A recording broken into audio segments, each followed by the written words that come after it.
mikakati ya kuweza kufungua sekta binafsi, hususan kwa vijana wenyewe, wawe wawekezaji, wawe wafanyabiashara, wajiajiri na waajiri wenzao.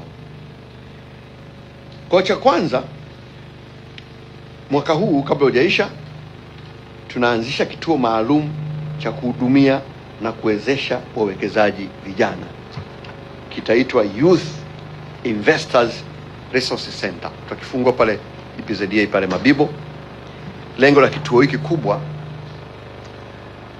kwanza swala la maarifa. Ili uwe mwekezaji, uwe mfanyabiashara, hatua ya kwanza ni maarifa. Upewe maarifa, ujuzi wa kuwekeza, wa kufanya biashara. Mitaji inapatikana wapi? Ukipata mitaji unafanya nini? Unakopaje? Vitu gani vya kuzingatia?